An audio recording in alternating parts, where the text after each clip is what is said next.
Bab 1281, edisi internasional kakak senior Tuo Qiang.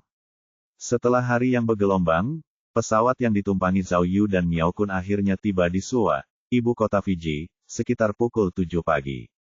Namun, pulau ajaib keluarga Green masih jauh dari Suva. Setelah turun dari pesawat, Zhao Yu tiba-tiba teringat banyak pertanyaan dan bertanya kepada Miao Kun, ngomong-ngomong, apakah pihak lain mengatakan akan mengirim seseorang untuk menjemput kita? Orang ini tidak mengenal tempat itu, tidak mungkin dia pergi ke sana sendiri, kan? Juga, ayah mertua, aku tidak membawa banyak uang saat pergi ke luar negeri kali ini. Aku belum mengganti kartu SIM-ku. Miao Kun tidak menjawab pertanyaan Zhao Yu, tetapi berjalan keluar bandara bersama orang banyak. Dia tampak sedang mencari sesuatu. Zhao Yu kemudian melihat dari matanya bahwa seharusnya ada seseorang yang menunggunya di stasiun. Bandara Suva tidak besar, jadi mereka berdua segera meninggalkan bandara dan menuju pintu keluar. Ada banyak orang di sini untuk menjemput mereka, tetapi kebanyakan dari mereka adalah agen perjalanan dengan bendera warna-warni. Di sini, pada saat ini, Miao Kun akhirnya melihat sesuatu di antara kerumunan. Dia segera meraih lengan Zhao Yu dan berjalan cepat. Zhao Yu mendongak dan melihat seorang pria berkulit hitam dengan rambut keriting, memegang sebuah tanda berwarna hitam. Yang menarik adalah nama mereka tidak tertera pada tanda tersebut. Tidak ada kata-kata, hanya ikon pipa. Miao Kun melangkah maju dan mengeluarkan dua kartu indah dari tangannya. Pola pada kartu itu persis sama dengan pola pada kartu milik pria berkulit hitam itu. Yuan tanda pagar. Pria berkulit hitam itu melihat kartu Miao Kun dan langsung mengangguk sambil tersenyum. Dia bahkan berbicara banyak bahasa asing. Miao Kun segera berbalik dan menerjemahkan ke Zhao Yu, dia baru saja menyapa kita dalam bahasa India. ID. Kemudian, Miao Kun menirukan sapaan pihak lainnya. Wah, seperti yang diharapkan dari seorang lulusan Universitas Peking. Kau bahkan tahu cara berbicara bahasa India. Wajah Zhao Yu penuh dengan kekaguman. Ayah mertua bahkan lebih pandai berbahasa daripada Li Jing, yang menguasai 6 bahasa. Haha, jangan bilang begitu. Bahasa adalah keterampilan dasar untuk dinas rahasia. Keterampilan dasar, haha, kata Miao Kun dengan rendah hati, tetapi dia bangga pada dirinya sendiri. Ngomong-ngomong, Zhao Yu menunjuk pola pada kartu itu dan bertanya, mengapa pipa ini terlihat begitu familiar? Sepertinya. Baiklah, Sherlock Holmes. Miao Kun dengan bangga memamerkan kartunya. Bukankah sudah kubilang, Grimm adalah seorang fanatik Holmes. Terakhir kali, dia membuat kartu seperti ini untuk memanggil kita. Zhao, mulai sekarang, kita harus waspada. Aku kenal orang tua ini, hijau. Dia terutama suka menaruh benda-benda kecil di tempat-tempat yang tidak diperhatikan orang, menaruh beberapa petunjuk yang sulit ditemukan dan sebagainya. Saat kita tiba di pulau itu, dia akan menaruh beberapa koin emas di atas meja. Siapapun yang bisa memberitahu kita petunjuk yang telah dia buat akan mendapatkan koin emas. Oh, benarkah? Sehebat itu? Zhao Yu terkejut. Lalu, petunjuk macam apa itu? Yah. Terakhir kali, itu terkait dengan Holmes, tapi kali ini, entahlah. Katanya, Miao Kun merenung sejenak. Kali ini, dia hanya mengundang teman-teman lamanya. Kurasa dia tidak akan menggunakan trik yang sama lagi, kan? Oh, Zhao Yu menatap pria berkulit hitam yang memegang tanda itu, dan sangat waspada. Dia juga berpikir bahwa karena dia adalah seorang detektif Tiongkok, koin emas itu tidak penting. Tetapi setidaknya dia tidak bisa mempermalukan detektif Tiongkok itu. Astaga, tepat saat Zhao Yu tengah memikirkan hal ini, mereka berdua tiba-tiba mendengar teriakan seorang wanita dari belakang mereka. Dia berbalik dan melihat bayangan besar datang ke arahnya. Zhao Yu sangat takut sehingga dia mundur 2 langkah. Setelah dia berdiri diam, dia dapat melihat bahwa bayangan hitam itu sebenarnya adalah seorang wanita pirang yang tinggi dan kekar. Wanita itu berlari langsung ke arah Miao Kun dengan tangan terbuka. Akeong novel bin et akeong. Ya Tuhan, persen dolar tanda pagar dolar. Wanita itu berseru dalam bahasa Inggris saat melihat Miao Kun. Mengabaikan fakta bahwa Miao Kun masih dalam keadaan syok, dia menghampirinya untuk memeluk dan menciumnya seolah-olah tidak ada seorang pun di sekitar. Zhao Yu melihatnya dengan penuh minat. Meskipun dia tidak pandai berbahasa Inggris, dia masih bisa mengerti bahwa Madeline berarti sayang.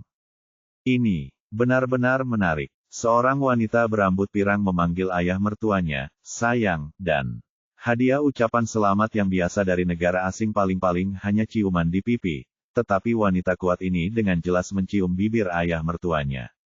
Wanita berambut emas itu tingginya 1,85 meter dan mengenakan pakaian kasual bermotif kotak-kotak. Karena ia mengenakan kacamata hitam besar, sulit untuk mengetahui usianya. Zhao Yu juga seorang ahli dalam urusan internal. Sekilas ia dapat melihat bahwa ketika wanita itu memeluk Miao Kun, otot-ototnya kencang dan terbentuk dengan baik, memancarkan perasaan yang kuat. Ia menduga bahwa wanita itu adalah seorang praktisi seni bela diri atau ahli kebugaran. Oh, Juliet, oh. Sosok Miao Kun memang lebih menonjol daripada orang kebanyakan, tetapi dia masih lebih kecil daripada wanita di pelukannya. Dia menggunakan banyak kekuatan untuk mendorong bibirnya menjauh. Oh. Aku tidak bisa bernapas. Miao Kun berjuang cukup lama sebelum akhirnya berhasil melepaskan diri. Ia kemudian mengucapkan serangkaian kata-kata bahasa Inggris yang panjang kepada wanita pirang itu dengan wajah gembira. Wanita itu juga sangat gembira. Dia juga berbicara banyak bahasa Inggris seperti orang yang sulit dimengerti. Melihat ekspresi mereka, sepertinya mereka akhirnya bersatu kembali setelah sekian lama, dan sedikit perpisahan membuat pasangan pengantin baru itu merasa lebih baik. Ini tak akan berhasil. Melihat mereka berbicara dalam bahasa Inggris, Zhao Yu merasa gelisah. Dia tidak bisa mengerti apapun, dan dia merasa seperti orang bodoh. Terlebih lagi, sebagai menantu yang berprestasi, ia harus mengawasi ayah mertuanya. Ia tidak boleh membiarkan ayah mertuanya berselingkuh dan merusak keutuhan keluarga. Zhao Yu tiba-tiba teringat bahwa dia memiliki barang bagus di perangkat sistemnya. Penerjemah bahasa serbaguna. Seorang penerjemah bahasa, seperti namanya, dapat membantu Zhao Yu menerjemahkan bahasa orang lain tepat waktu, sehingga dia dapat mengerti apa yang dikatakan orang lain.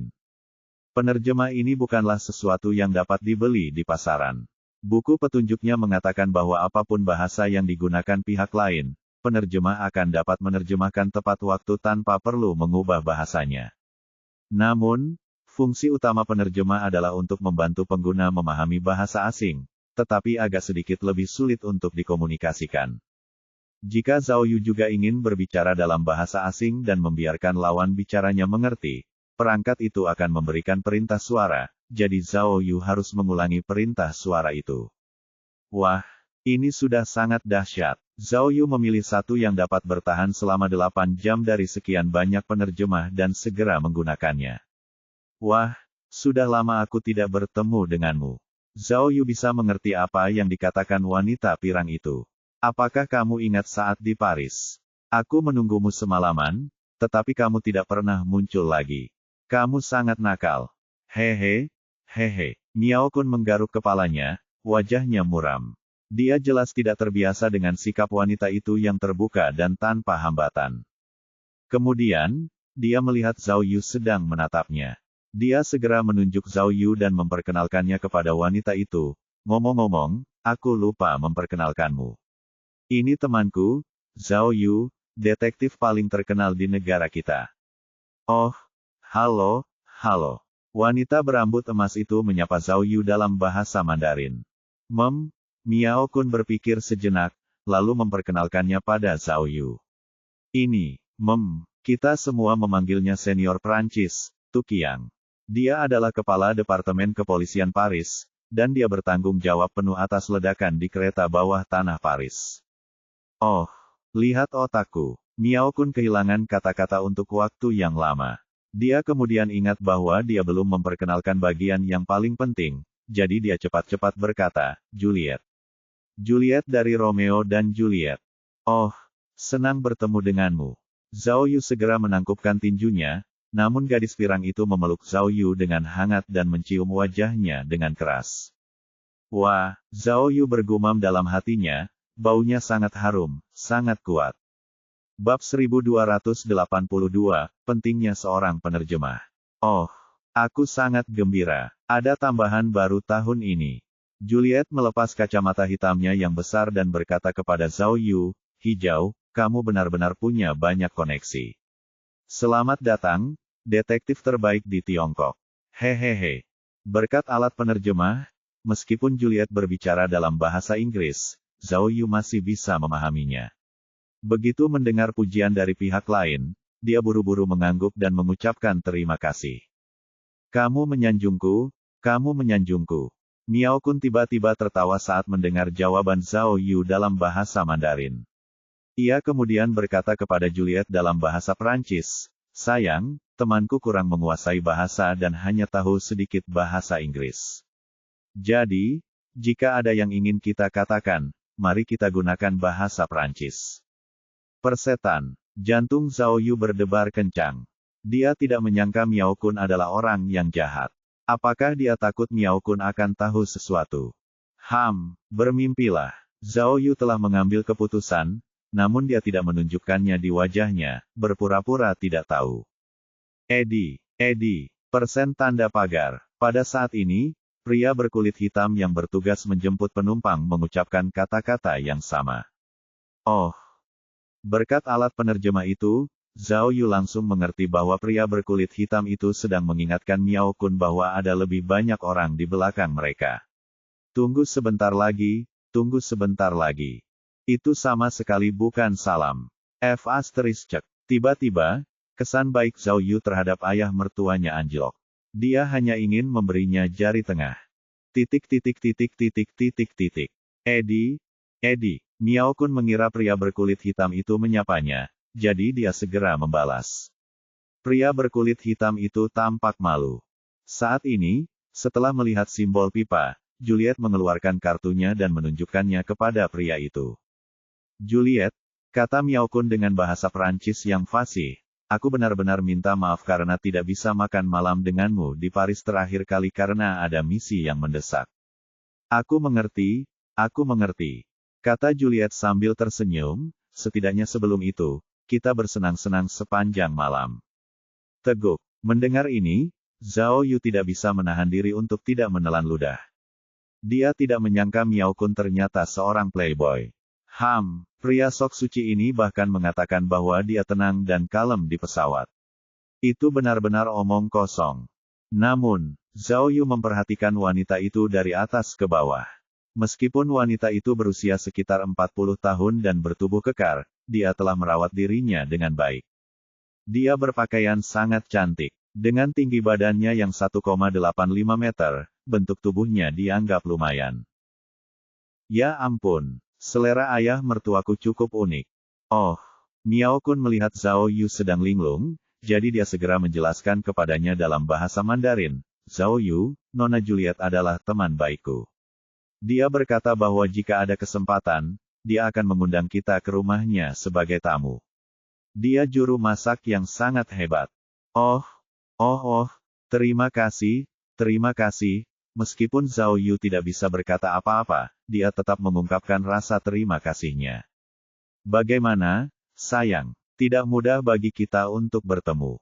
Setelah acara di salon selesai, tidakkah kau akan menghabiskan waktu bersamaku?" Juliet melanjutkan dalam bahasa Prancis, "Aku tahu tempat yang sangat romantis di Fiji. Di sana ada ikan laut dalam yang sangat lezat, dan itu bisa menguatkan tubuh." Zhao Yu menelan ludah lagi. "Baiklah." Miao Kun langsung setuju. "Tapi, aku harus memeriksa jadwalku. Kuharap aku tidak akan tinggal terlalu lama di rumah kaca, hehe."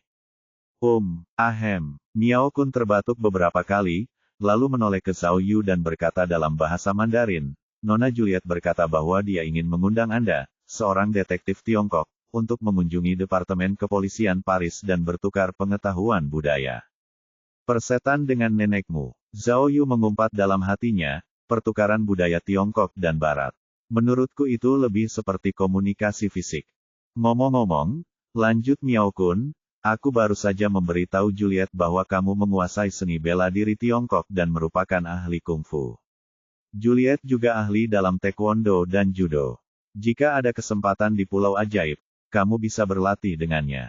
Ahem, Koniki, senang bertemu denganmu. Saat Miao Kun berbicara, dia mendengar suara yang kuat di sebelahnya. Semua orang menoleh dan melihat seorang lelaki tua berdiri di sana. Meskipun dia tampak seperti orang Asia, dari ekspresi dan temperamennya, serta cara dia mengucapkan "Konikiri", Zhao Yu menyimpulkan bahwa dia pasti orang Jepang. Oh, ini yang mulia, Gu Zoichiro. Senang bertemu dengan Anda. Miao Kun benar-benar orang yang suka bersosialisasi. Dia benar-benar mengenal pria Jepang ini.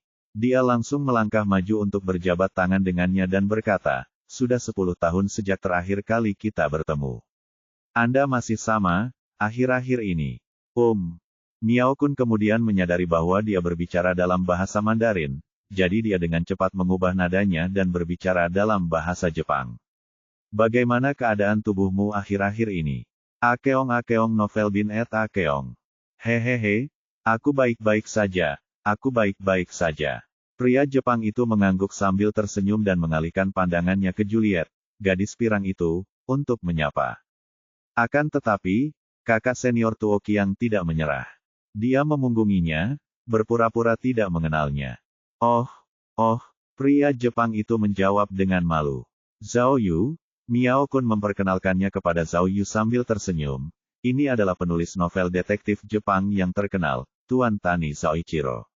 Buku-bukunya sangat menyimpang. Orang-orang yang membaca novelnya harus menyiapkan ludah untuk muntah. Oh, dia sebenarnya seorang penulis novel. Bukankah ini? Tanpa diduga, Gu Zoichiro bisa berbicara bahasa Mandarin. Setelah melihat Zhao Yu, dia tiba-tiba berkata dengan gembira, bukankah ini polisi terkenal di Tiongkok, Zhao Yu, matamu bagus sekali, kata Miao Kun. Kau bahkan mengenali ini. Saya, kata Tani Zoichiro dalam bahasa Jepang, saya sering memperhatikan kasus-kasus menarik yang terjadi di seluruh dunia, jadi saya tahu sedikit tentangnya. Kupikir Grimm hanya akan mengundang teman-teman lamanya kali ini. Aku tidak menyangka akan bertemu orang baru di sini. Kemudian, dia berkata kepada Zhao Yu dengan bahasa Mandarinnya yang kaku, senang bertemu denganmu. Jika ada waktu, kuharap kita bisa mengobrol baik-baik. Aku sedang mengerjakan cerita deduksi berskala besar. Ini bukan, Ibu Pagi, ini sedang diseduh. Miao Kun memang ahli bahasa. Dia segera mengoreksi penulis Jepang itu dalam bahasa Jepang. Pada saat ini, pria berkulit hitam yang memegang tanda itu tiba-tiba maju dan meminta untuk memeriksa kartu Tani Zoichiro. Setelah melihat Tani Zoichiro berhasil mengeluarkan kartu tersebut, dia mengangguk puas dan berbicara kepada orang banyak dalam bahasa India. Zhao Yu mengerti apa yang dia maksud. Orang-orang yang akan dia jemput sudah ada di sana, jadi dia bisa masuk ke mobil bersamanya sekarang. Meskipun Miao Kun dan yang lainnya tidak mengerti apa yang dia katakan, mereka dapat memahami apa yang dia maksud ketika melihat gerakan tangannya. Mereka mengikutinya keluar dari bandara. Bab 1283, Bab 1282 jatuh ke dalam perangkap lain. Di dalam mobil 7 penumpang yang sedang menuju pantai, Miao Kun sedang menjelaskan asal-usul pulau keajaiban kepada Zhao Yu. Nama Inggrisnya adalah Mirko, tetapi sebenarnya, artinya keajaiban. Beberapa ratus tahun yang lalu Fiji belum menjadi satu kesatuan utuh. Banyak penduduk lokal yang menempati pulau itu sebagai sebuah negara, dan pulau itu hanya memiliki negara yang sangat kecil. Belakangan, Belanda datang lebih dulu dan memecah kedamaian dan keheningan di sini. Karena itu, bangunan-bangunan paling primitif di pulau ini dibangun oleh Belanda. Pada akhir abad lalu, ketika Perang Candu meletus di negara kami, Inggris mengambil alih kendali Fiji dari Belanda dan Fiji secara resmi menjadi koloni Inggris. Sejak saat itu, nenek moyang Green mulai tinggal di Fiji dan menetap di pulau itu. Pulau itu tidak kecil. Di sana hangat di musim dingin dan sejuk di musim panas, dan seperti musim semi sepanjang tahun. Jika orang itu tertarik untuk menjualnya, saya rasa saya akan mempertimbangkannya. Lalu, seberapa jauh pulau ini? Jaraknya sekitar 200 km dari Suva. Jawab Miao Kun. Tidak dekat. Zhao Yu merenung, karena ini sebuah pulau, kita pasti harus naik perahu nanti, kan? Benar sekali. Miao Kun mengangguk. Terakhir kali aku ke sini, aku menghabiskan waktu lama di atas kapal. Si brengsek Grim itu, dia benar-benar menyamar sebagai pelaut dan ingin mengerjai kita. Untungnya, kita ketahuan oleh orang yang kuat. Orang yang hebat. Siapa dia? Tanya Zhao Yu. Hehe. Miao Kun tertawa tetapi tidak mengatakan apapun. Akeong novel bin et Akeong. Tidak mungkin. Kau, kan? Zhao Yu mendengar suara gagak. Kau benar-benar bermuka tebal. Kau hampir sama hebatnya denganku. Singkatnya, Grim selalu tidak terduga. Kenang Miao Kun, dan dalam banyak hal, dia adalah serigala penyendiri. Dia sangat berbeda. Contohnya, listrik di Pulau Miracle sangat aneh. Listrik di sana menggunakan generator pasang surut. Saat itu, teknologi generator pasang surut belum sempurna. Umumnya, generator pasang surut digunakan untuk proyek-proyek yang sangat besar, dan harganya cukup mahal, jauh lebih mahal daripada tenaga surya dan angin. Namun, Green mengatakan bahwa pemasangan energi angin dan matahari akan membuat seluruh pulau kehilangan cita rasa kunonya dan menjadi tidak menarik. Jadi, dia lebih suka menghabiskan sejumlah besar uang untuk memasang generator pasang surut. Menurut saya ada yang salah dengan orang ini. Dia punya uang untuk memasang generator pasang surut, dan dia bahkan punya lebih dari cukup uang untuk menyambungkan kabel dari pulau lain. Oh, kamu punya karakter, aku suka. Setelah Zhao Yu selesai mengeluh, dia melihat sekeliling dan bertanya, apakah hanya ada 4 dari kita di perjamuan ini? Bukankah itu terlalu sedikit? Seharusnya lebih dari itu, kan? Tebak Miao Kun, perjamuan akan dimulai malam ini. Kurasa ada yang datang lebih awal, atau ada yang datang lebih lambat. Ketika keduanya sedang berbicara, mobilnya tiba-tiba berhenti. Dia melihat keluar dan melihat bahwa mobil itu tidak menuju dermaga. Sebaliknya, mobil itu telah sampai di lapangan terbuka yang luas. Pengemudinya adalah pria kulit hitam yang bertugas menjemput mereka. Setelah memarkir mobil, ia segera keluar untuk membukakan pintu bagi semua orang dan bergumam banyak dalam bahasa India. Zhao Yu mengerti bahwa mereka ingin mereka menunggu pesawat di sini, dan dia harus kembali untuk menjemput mereka. Namun, Miao Kun dan yang lainnya tidak mengerti. Melihat pria itu hendak pergi, Juliet melambaikan tangannya dan mengeluh, apa-apaan ini? Tidakkah kau menemukan seseorang yang bisa berbahasa Inggris untuk menerimamu? Tidak apa-apa, tidak apa-apa. Zhao Yu berkata kepada Miao Kun. Ayah mertua, apakah kamu tidak tahu bahasa India? Apa yang dia katakan? Katanya, mata Miao Kun bergerak cepat sambil tergagap, mungkin maksudnya dia meminta kita menunggu di sini sementara dia pergi membeli sarapan untuk kita. Sarapan? Bukankah kita sudah makan di pesawat? Zhao Yu tetap memasang wajah serius, tetapi dia ingin tertawa dalam hatinya. Tepat saat mereka sedang berbicara, terdengar suara dengungan keras dari atas mereka. Sebuah helikopter muncul dan mendarat dengan mantap di alun-alun. Oh, jadi kata, Agu, itu bukan sarapan, tapi pesawat. Hehehe. Miao Kun mengangkat bahu dan berkata dengan nada meremehkan, menurutku, hijau memang selalu tidak terduga, kan? Kita benar-benar berhasil membuatnya terbang. Melihat kedatangan pesawat, resepsionis berkulit hitam itu mula-mula memberi isyarat ke arah orang banyak dan kemudian melajukan mobilnya. Zhao Yu dan yang lainnya mengemasi barang bawaan mereka dan segera datang ke helikopter. Pada saat yang sama, seorang pria asing berjas hitam turun dari pesawat. Ia mengenakan dasi kupu-kupu dan tampak seperti pelayan restoran. Semuanya, silakan keluarkan kartu undangan kalian. Kita perlu mengonfirmasinya, kata pria itu dengan aksen London. Melihat hal itu, mereka berempat tidak punya pilihan lain selain mengeluarkan kartu berisi pipa Holmes. Terima kasih atas kerjasamanya. Pria Inggris itu berkata dengan sopan. Ia kemudian mengeluarkan sesuatu yang tampak seperti mesin pos dan mulai memverifikasi identitas mereka satu persatu. Tak lama kemudian, undangan Miao Kun, Juliet, dan Gu Zoichiro semuanya lolos proses verifikasi. Namun, Terjadi kecelakaan ketika undangan Zhao Yu adalah satu-satunya. Apa? Pria Inggris itu terkejut. Kamu, bukan Li Bencheng, kan? Apa ini? Zhao Yu menatap Miao Kun dengan kaget. Tentu saja tidak, Li Bencheng sudah masuk penjara negara kita. Dia tidak bisa datang. Miao Kun berkata dengan tegas dalam bahasa Inggris, kartu undangannya jatuh ke tanganku.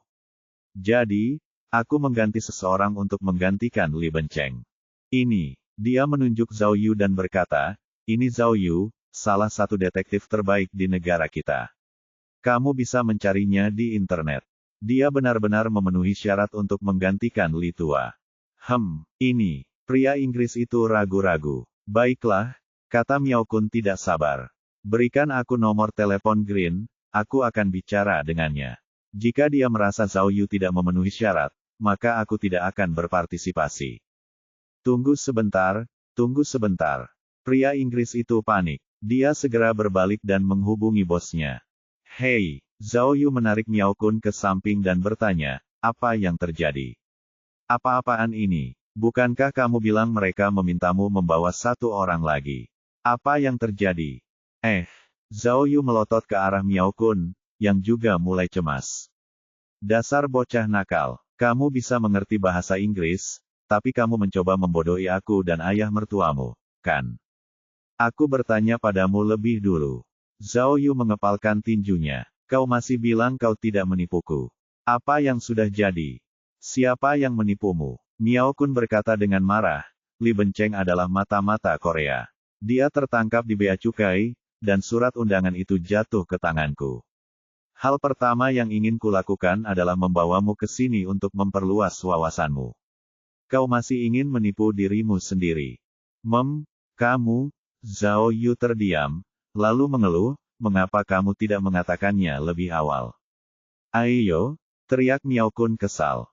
Tidak ada yang memeriksa kartu undangan terakhir kali kita datang.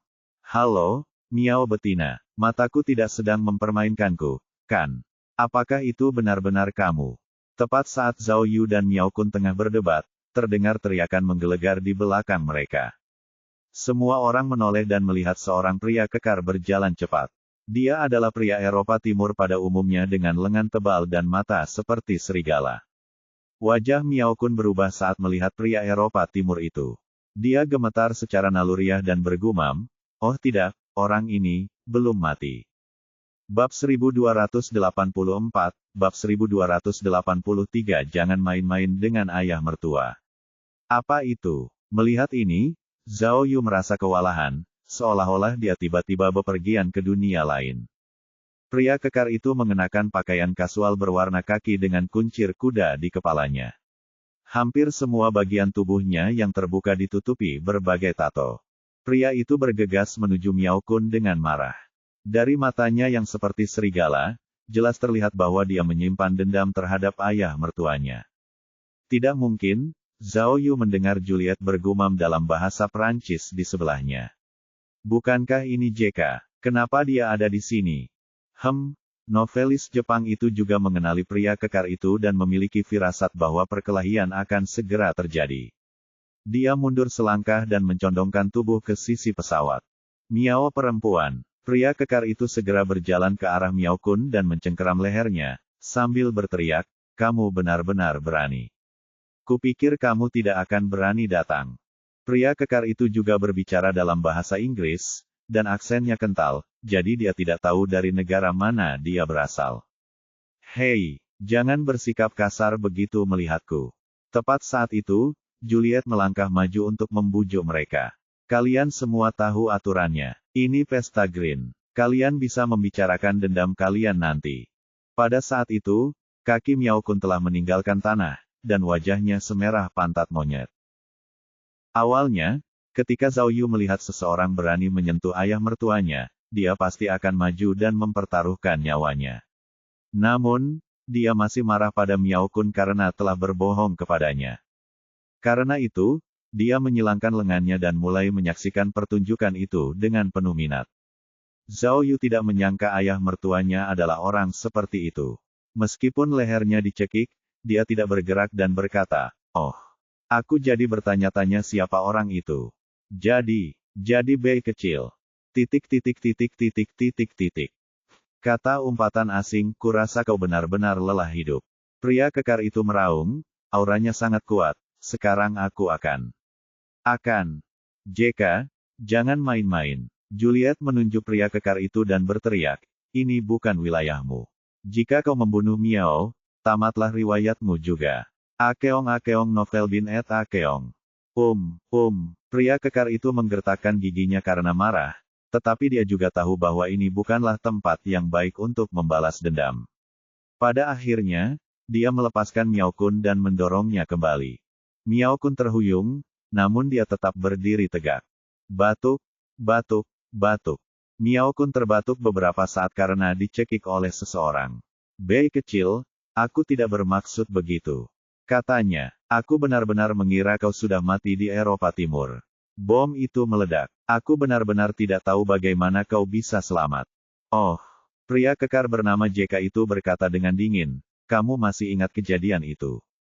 Kalau begitu, kamu pasti ingat kenapa aku dibom, kan? Kalau aku tidak ditipu olehmu, apakah aku akan berada dalam keadaan yang menyedihkan seperti ini? Hehe, Miao Kun tertawa tidak wajar. Aku tidak mati karena ledakan itu karena aku kembali untuk membalas dendam padamu. Jika kau takut, larilah dengan ekor di antara kedua kakimu. Biarkan aku menertawakanmu, kata Jika sambil mengepalkan tinjunya. Miao Kun merapikan pakaiannya dan menjawab dengan acuh tak acuh, jika aku bisa mengganggumu sekali, aku bisa melakukannya 2 kali. Pada saat itu, sulit untuk mengatakan siapa yang akan membalas dendam dengan siapa. Pada saat ini, pilot yang baru saja turun dari pesawat tiba-tiba berbalik dan berkata kepada Miao Kun dan Zhao Yu, saya baru saja bertanya kepada bos. Kartu undangan Anda masih berlaku. Selamat datang. Lebih baik begitu. Miao Kun menunjuk Zhao Yu dan berkata dalam bahasa Mandarin, aku bilang, tidak masalah, kan? Ayo, naik mobil, oh tidak, naik pesawat. Kemudian, dia melingkarkan lengannya di bahu Juliet dan berjalan menuju pesawat. Saat itu, seorang pria Jepang yang cerdas sudah menunggu di bawah pesawat. Ketika dia melihat bahwa sudah waktunya untuk naik, dialah yang pertama masuk. Awalnya, pria kekar, JK, berada lebih dekat ke pesawat dan seharusnya menaikinya terlebih dahulu. Akan tetapi, karena dia belum memverifikasi kartu undangannya, dia dihentikan oleh manajer yang mengenakan jas. Saat sedang memverifikasi identitas Zhao Yu, Miao Kun mengantar Juliet ke pesawat dengan sopan, lalu mengelak dari Zhao Yu sehingga dia bisa naik pesawat terlebih dahulu. Namun, tepat saat Zhao Yu naik ke pesawat, Miao Kun tiba-tiba mengeluh kepada Zhao Yu dalam bahasa Mandarin, bocah, kamu tidak ketinggalan pertunjukan tadi. Aku hampir dicekik sampai mati, mengapa kamu masih berdiri di sana? Omong kosong. Zhao Yu membalas, setidaknya aku harus melihat apa yang terjadi, kan? Kupikir itu teman lama yang menyapaku. Aku tidak mengerti bahasa asing. Kamu masih bilang tidak mengerti. Apa kamu kecanduan bersikap tangguh? Tanpa diduga, Miao Kun tiba-tiba marah pada Zhao Yu. Menantu macam apa kamu ini? Aku membawamu ke sini untuk mempermalukan diriku sendiri, ya. Hei, kamu baik-baik saja. Zhao Yu bingung dan cepat-cepat membalas, siapa yang menertawakanmu? Kenapa kamu tidak mengatakan bahwa kamu menipuku agar datang? Apa maksudmu dengan Li yang sudah jadi? Dan kamu orang Korea, kamu menggunakan kartu Korea untuk mengundangku ke pesta Inggris. Kenapa kamu tidak menjelaskannya kepadaku? Hei, apa kau memberontak? Apa yang membuatmu begitu sombong? Dengan siapa kau berbicara? Kau sangat kasar. Kemudian, Miao Kun menamparkan Zhao Yu beberapa kali dan berkata, jika kau akan bersikap seperti ini, lebih baik kau tidak pergi bersamaku. Keluar. Kenapa aku harus turun? Zhao Yu tercengang. Aku tidak membawa uang, dan aku tidak bisa menelepon. Kau memintaku turun dan hidup dengan siaran. Turunlah. Jika aku menyuruhmu turun, turunlah. Miao Kun mengulurkan tangan untuk meraih Zhao Yu, yang menolak. Keduanya bertarung di pesawat. Saat itu, JK yang berada di bawah pesawat sudah memeriksa undangan tersebut. Administrator mengangguk puas dan kembali ke kursi kopilot. Dengan cara ini, selama dia menunggu JK naik pesawat, pesawat bisa lepas landas. Namun, tidak ada yang menyangka Zhao Yu dan Miao Kun akan bertengkar. Karena mereka berbicara dalam bahasa Mandarin, tidak ada yang tahu apa yang terjadi. Juliet ingin mengatakan sesuatu, tetapi dia tidak bisa. Dengan cepat, JK menyingkirkan undangan itu dan juga bergegas menaiki pesawat. Saat dia melangkah maju, Miao Kun sengaja menarik lengan Zhao Yu dan terjatuh ke belakang serta menimpanya. Miao Kun juga anak yang nakal. Begitu dia menabrak Jake, dia langsung menendangnya dengan kaki kirinya. Belum lagi jika, semua orang di pesawat tidak menyangka hal ini dan tiba-tiba berseru. Ah! JK terjatuh dengan keras ke tanah dan bahkan berguling. Ini, Zhao Yu benar-benar tercengang. Detik berikutnya, dia melihat dengan linglung saat Miao Kun menutup pintu kabin dengan keras. Kemudian, dia bersiul dengan acuh tak acuh dan berkata kepada pilot. Cukup, Tuan JK jelas tidak ingin menghadiri jamuan makan ini. Kita bisa pergi sekarang. Bab 1285, Bab 1284 orang aneh. Benar-benar ada fungsi seperti itu. Tiba-tiba, Zhao Yu merasa bingung. Dia tidak pernah menyangka bahwa ayah mertuanya akan bersikap begitu mendominasi dan jahat. Tuan Miao, sang administrator ketakutan dan berkata cepat, ini tidak baik, kan? JK juga tamu kehormatan bos, bagaimana mungkin kita? Namun, Miao Kun mengabaikan nasihat sang administrator dan menunjuk ke arah Zhao Yu sambil berkata dalam bahasa Inggris, lihat apa yang telah kau lakukan, mengapa kau mendorongku? Aku, Zhao Yu terdiam, seakan-akan dia telah terbakar menjadi abu. Selama ini dia mengira dirinya cukup tak tahu malu, tetapi hari ini, ketika dia dibandingkan dengan ayah mertuanya, dia tiba-tiba tampak pucat. Hei, kenapa kamu tidak menyetir? Tidak, mobilnya belum mau lepas landas. Desak Miao Kun. Tuan Miao, Anda benar-benar tidak bisa melakukan ini, administrator itu sudah menjadi gila. Pada saat ini, Jake yang besar sudah bangkit dari tanah. Dia sudah marah, jadi dia bahkan lebih marah. Dia berteriak keras dan membanting pesawat. Hei, kata Miao Kun kepada manajer dengan ekspresi tenang, kamu melihatnya sendiri. Jika kita membiarkan orang itu keluar sekarang, tempat ini mungkin akan menjadi tempat pembunuhan. Kalau begitu, pesta bosmu akan dibatalkan. Ini, ekspresi administrator berubah lagi. Jadi, cepatlah berangkat, kata Miao Kun dingin, pesawat kita tidak luas. Biarkan dia naik pesawat berikutnya. Miao Kun kemudian menoleh ke Zhao Yu dan bercanda, nak, jangan ribut lagi kali ini. Tidak baik jika kamu mendorongku keluar dari pesawat lagi, hehe. Melihat hal ini, baik Tanizichiro maupun Juliet terdiam. Juliet menggelengkan kepalanya dan berkata dalam bahasa Perancis, kau masih saja nakal, Miao. Administrator itu mendesah. Tanpa daya, ia hanya bisa memberi isyarat kepada pilot untuk lepas landas. Begitu melihat baling-baling mulai berputar, pria kekar, JK, segera mundur dari lingkaran. Ketika ia mundur ke area aman, ia sekali lagi memamerkan taringnya dan mengacungkan cakarnya dengan marah, mengumpat dan bersumpah. Akan tetapi, sekeras apapun suaranya, tidak dapat menutupi gemuruh baling-baling. Helikopter itu segera lepas landas, meninggalkan JK dalam debu. Zhao Yu menatap ayah mertuanya dengan heran. Ini adalah pertama kalinya dia merasakan kekuatan Miao Kun yang lebih besar dari yang dia bayangkan. Ayah mertua, Zhao Yu pura-pura tidak mengerti bahasa Inggris, lalu bertanya dengan hati-hati dalam bahasa Mandarin, siapa si orang itu tadi? Apakah kau menjadikannya seorang suami yang diselingkuhi? Mengapa kau bersikap seolah-olah kau akan membunuhku begitu kau melihatku? Apa yang kau katakan? Aku tidak bisa mendengarmu dengan jelas, tanya Miao Kun sambil membuka mulutnya. Petik 2. Zhao Yu mengerutkan kening. Meskipun pesawatnya berisik, Miao Kun jelas berpura-pura bodoh. Kecerdasan buatan. Zhao Yu menghela napas dan berpikir dalam hati, orang-orang aneh dan benda-benda aneh macam apa ini? Perjalanan ke Fiji terasa seperti mimpi. Ia mengira bahwa ia hanya akan mengikuti Miao Kun ke sebuah pulau kecil untuk menghadiri pesta yang diadakan oleh seorang pria kaya. Meski bertema detektif, setidaknya tidak akan keluar dari karakter, kan? Tetapi pertemuan tadi membuatnya semakin tidak yakin. Tsubasa Prancis, penulis detektif Jepang, pria bertato, dan ayah mertuanya yang flamboyan, semuanya menumbangkan pandangan Zhao Yu tentang pengetahuan. Itu memberinya firasat buruk. Zhao Yu tidak dapat menahan diri untuk tidak melihat antarmuka sistemnya. Jauh sebelum berangkat, ia telah membuka sebuah heksagram untuk memprediksi keberuntungan atau kesialan. Namun, heksagram itu sangat normal. Itu adalah heksagram Li Zhen biasa.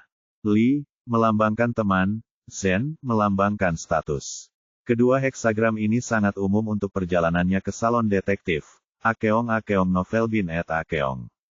Karena itulah Zhao Yu begitu percaya diri. Meskipun heksagram itu stabil, dia tiba-tiba merasa segalanya telah berubah saat mengingat perilaku abnormal Miao Kun tadi. Akan tetapi, meskipun Zhao Yu mempunyai firasat bahwa sesuatu akan terjadi, ketika dia memikirkan orang-orang aneh ini, dia merasakan sedikit rasa kegembiraan. Jadi, demi amannya, dia diam-diam membuka perangkat sistem dan memilih menggunakan detektor tak terlihat. Di tengah gemuruh baling-baling, helikopter itu melaju kencang dan terbang di atas lautan luas dalam waktu singkat. Laut di sini luar biasa indah, hijau dengan semburat biru, bak permata. Kadang-kadang, Zhao Yu dapat melihat beberapa lumba-lumba berlari menyeberangi lautan, saling mengejar. Di dalam pesawat, karena suara yang keras, tidak ada seorang pun yang berbicara.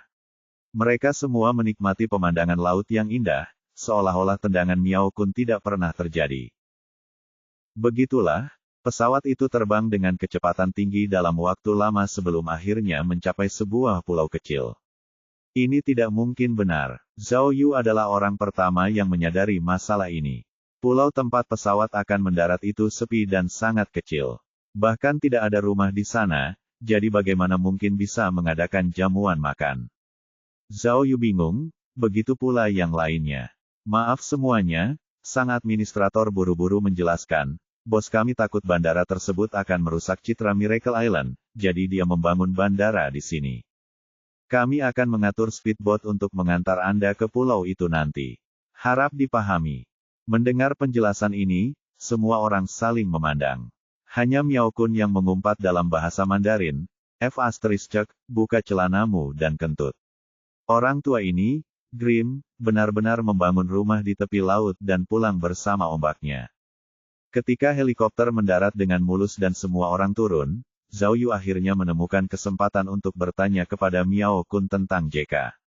Kali ini, Miao Kun tidak bisa pura-pura bodoh, jadi dia menjawab dalam bahasa Mandarin, JK bekerja untuk organisasi bawah tanah di Eropa Timur.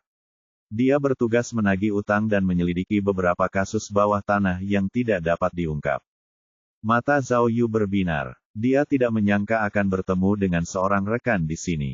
Sebelum dia bertransmigrasi, Zhao Yu telah melakukan pekerjaan semacam ini, tetapi levelnya jauh lebih rendah daripada yang lain. Ngomong-ngomong, orang ini memang orang penting, kata Miao Kun serius. Kau tahu, kasus geng dunia bawah adalah yang paling sulit dipecahkan, tetapi orang ini punya caranya sendiri. Dia sangat terkenal di industri ini, dan koneksinya juga sangat bagus.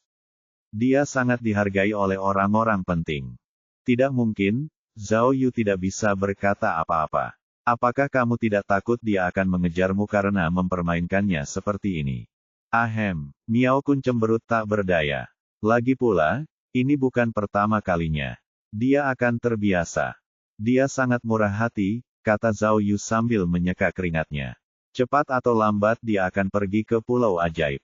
Saat itu, haha, jangan khawatir, menantuku, kata Miao Kun sambil tersenyum. Betapapun hebatnya Jake, dia tetap takut pada warna hijau. Faktanya, setidaknya 60% bisnisnya diperkenalkan kepadanya oleh Grim. Jadi, demi wajah Green, dia tidak berani melakukan apapun padaku. Lagi pula, Miao Kun menyipitkan matanya dan menyeringai. Bukankah aku masih memilikimu, menantu? Meskipun dia dari pasukan khusus, terlatih dalam keterampilan membunuh agen rahasia, dan pernah menghancurkan sarang seorang pedagang senjata sendirian, tapi menurutku, dia seharusnya bukan lawanmu, kan? Wajah Zhao Yu pucat pasi. Bab 1286, Bab 1285 lakukan seperti yang dilakukan orang Romawi. Setelah helikopter menurunkan Zhao Yu dan yang lainnya, helikopter itu segera terbang kembali. Dia menduga bahwa dia akan menjemput Jake, yang telah ditendang keluar dari pesawat oleh Miao Kun. Pada saat ini, semua orang berdiri di dataran tinggi pulau terpencil itu, dan mereka sudah dapat melihat sebuah pulau besar di hadapan mereka di sebelah kanan. Karena jaraknya yang dekat, mereka sudah bisa melihat pepohonan buatan dan beberapa bangunan kuno di pulau itu. Benar sekali, Miao Kun membaca pikiran Zhao Yu dan segera menjelaskan, itulah pulau jejak aneh. Bentuknya seperti hati yang tidak beraturan, jadi penduduk setempat juga menyebutnya Pulau Hati. Jangan melihatnya seperti itu. Dari sini, pulau itu tidak terlihat terlalu besar, tetapi pulau dengan jejak aneh itu setidaknya seluas 2 km persegi. Jadi, dengan pulau sebesar itu, bahkan jika Grim benar-benar ingin menjualnya, aku harus berpikir 2 kali sebelum melakukannya. Oh, Zhao Yu mengangkat alisnya. Jadi, kamu pasti sangat pandai membeli pulau. Kalau begitu, bisakah kamu memberitahuku berapa banyak pulau lagi yang kamu beli? Pergi sana, Miao Kun mengerutkan kening. Kau hanya mengincar uangku. Aku bilang padamu, jika kau melakukan sesuatu pada Miao Miao, aku tidak akan memberimu sepeser pun. Apa? Zhao Yu berpura-pura tidak bersalah.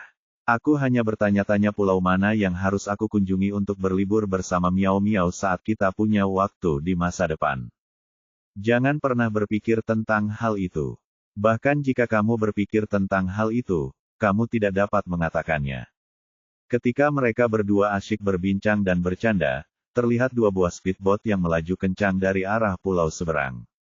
Akan tetapi, karena jarak antara kedua pulau tersebut, dibutuhkan waktu setidaknya 10 menit bagi speedboat untuk tiba.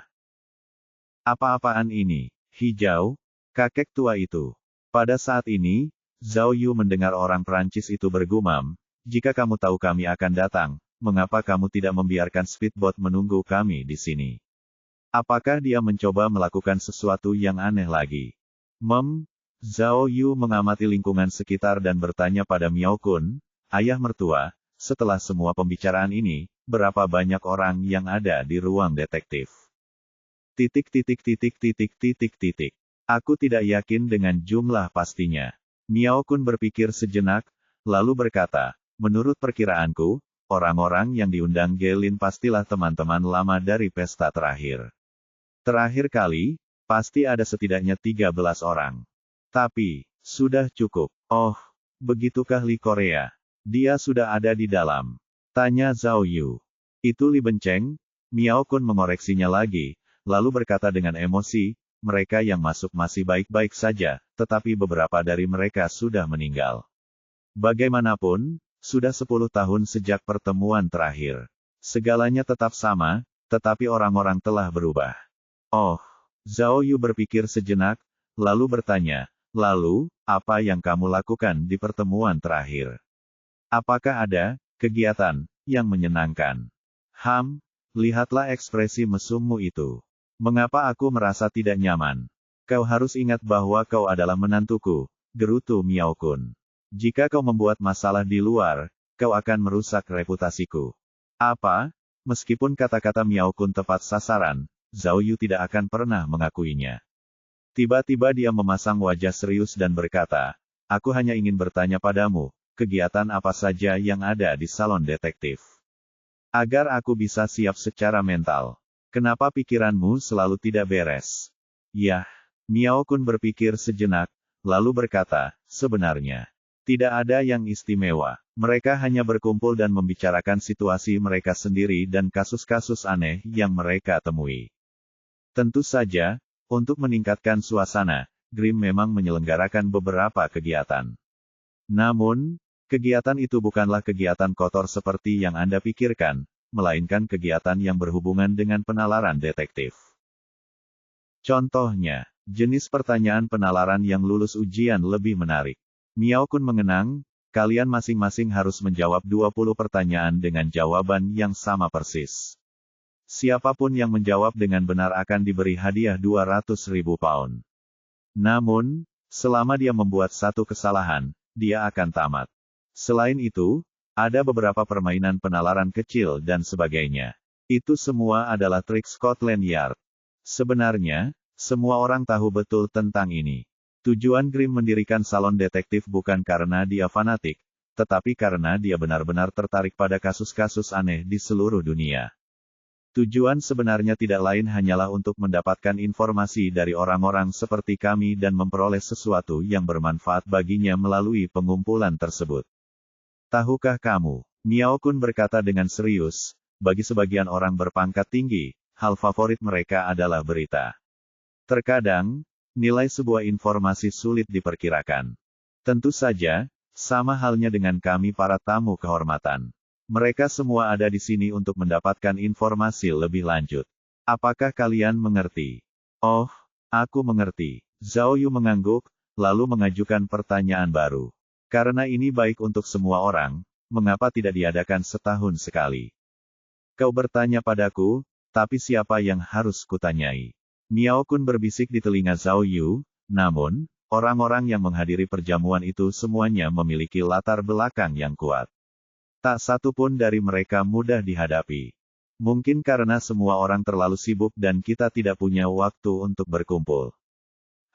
Tapi kedengarannya menarik. Zhao Yu berbalik dan melihat speedboat yang melaju kencang ke arah mereka. Dia sangat ingin mencobanya. Juliet menarik Miao Kun ke samping, dan keduanya mulai berbicara dalam bahasa Prancis lagi.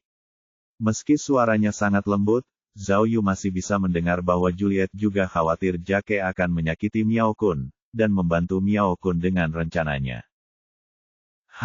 Zhao Yu menatap Miao Kun dengan jijik, sebab ia melihat Juliet tengah berbicara kepadanya dengan pandangan mata yang samar dan tindakan yang intim, seolah-olah mereka pernah melakukan kontak intim sebelumnya. Lelaki tua ini penuh dengan kebajikan, kebenaran, dan moralitas. Ia khawatir tentang hal ini dan tidak setuju dengan hal itu, tetapi ia bersikap seperti wanita dan bersenang-senang. Sungguh munafik. Pada saat yang sama, penulis Jepang kurus itu sedang jongkok di tepi pantai, mencatat sesuatu di buku catatan kecil. Zhao Yu menduga bahwa orang ini mungkin sedang mencari inspirasi kreatif. Tak lama kemudian, speedboat pun tiba, Akeong Novel Bin et Akeong. Ada 2 speedboat yang datang untuk menjemput mereka. Pengemudi speedboat berbicara dalam bahasa Inggris standar, sama seperti pengurus sebelumnya. Mereka meminta maaf atas keterlambatan mereka dan mengundang mereka untuk naik ke speedboat. Namun, ada sesuatu yang mengejutkan Zhao Yu. Ketika mereka menaiki speedboat, pengemudi tiba-tiba meminta Zhao Yu untuk naik speedboat lain, tidak mengizinkannya duduk bersama Miao Kun dan yang lainnya. Mengapa? Zhao Yu tidak mengerti, dan Miao Kun juga curiga. Sopir menjelaskan bahwa ini adalah permintaan bos. Semua pendatang baru yang berpartisipasi dalam salon detektif harus dipisahkan dari orang-orang lama dan mengambil rute yang berbeda. Tidak.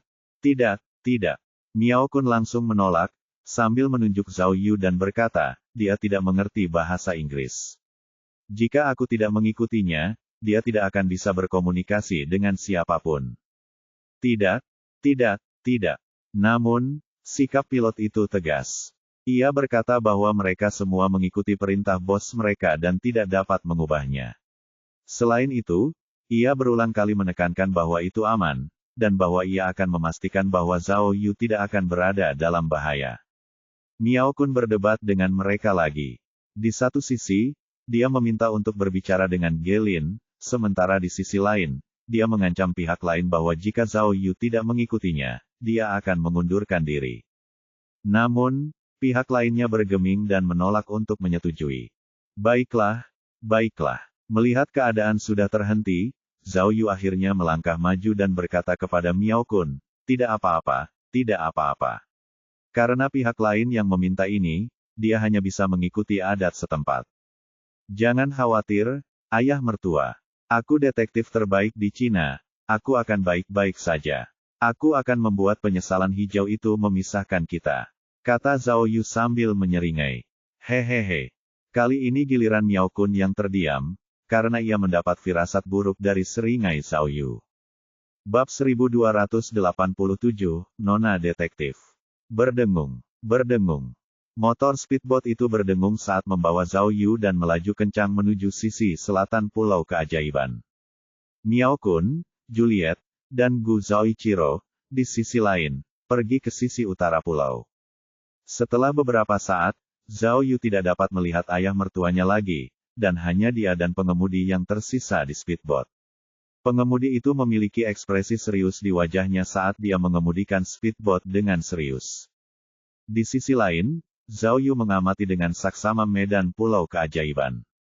Ia melihat bahwa sisi luar Pulau Keajaiban dikelilingi oleh tebing dan karang, dengan ribuan bilah tergantung di sana. Pemandangan yang spektakuler. Karena pengingat ayah mertuanya, Zhao Yu khawatir Gelin mungkin telah meninggalkan beberapa petunjuk di bebatuan dan tebing, jadi dia melihatnya dengan sangat hati-hati. Akan tetapi, bahkan ketika speedboat itu tiba di tujuannya, dia tidak melihat sesuatu yang luar biasa. Perahu cepat itu membawa Zhao Yu ke sebuah pantai dangkal, dan pengemudi memberi isyarat kepadanya untuk turun dari perahu. Yang lebih menyebalkan lagi adalah, begitu Zhao Yu turun dari perahu, pengemudinya pergi tanpa sepatah kata pun. Brengsek, Zhao Yu sangat marah hingga ia mengumpat leluhur sopir itu. Namun, speedboat itu melaju kencang dan menghilang dalam sekejap mata. Setelah beberapa saat, Zhao Yu menjadi tenang dan mengamati sekelilingnya. Ia melihat bahwa pantai dangkal tempat ia berada hanya memiliki satu anak tangga yang mengarah ke bagian dalam pulau. Sisa tempat itu penuh dengan tebing dan jurang. Tidak ada jalan untuk pergi. Wah, menarik nih, hehehe. Melihat ini, Zhao Yu tidak lagi marah. Dia punya firasat bahwa karena hijau ingin memisahkannya dari Miao Kun dan yang lainnya, dia pasti ingin menguji kemampuan Zhao Yu. Oleh karena itu, selama ia mengikuti langkah-langkah tersebut, ia akan menghadapi beberapa ujian atau rintangan. Zhao Yu menyukai tantangan, dan dia memiliki banyak perangkat sistem untuk melindunginya. Jadi dia bersemangat lagi. Meskipun ada bahaya yang tidak diketahui dalam perjalanan ini, itu tetap merupakan kesempatan yang langka. Oleh karena itu, sebagai detektif Tiongkok, ia harus memberikan pertunjukan yang bagus. Kemudian, Zhao Yu bersemangat dan menaiki tangga. Ia tidak menyangka bahwa saat ia sampai di ujung tangga, akan muncul sebuah taman kecil. Taman itu dipenuhi pohon-pohon indah dan bunga-bunga merah. Itu sebenarnya adalah sebuah taman. Setelah Zhao Yu masuk ke taman, dia sangat berhati-hati, takut akan kehilangan atau melupakan sesuatu. Akhirnya, tidak lama setelah dia pergi, dia akhirnya menemukan masalahnya. Di kedalaman taman, terdapat deretan pohon pinus yang dipangkas rapi. Pohon pinus itu seperti dinding, membentuk lorong sempit yang mengarah ke segala arah. Persetan, Zhao Yu akhirnya mengerti apa yang sedang terjadi. Dia tidak menyangka akan ada labirin di taman itu. Pohon pinus itu tingginya sekitar 3 meter, dan sangat lebat sehingga tidak ada cahaya yang bisa menembusnya. Mustahil untuk melihat apa yang ada di balik pohon itu. Selain itu, melihat labirin yang membentang ke segala arah, itu seharusnya bukan labirin biasa. Benar-benar ada operasi seperti itu. Hijau, seperti yang dikatakan Miao Kun, dia sangat pandai bermain.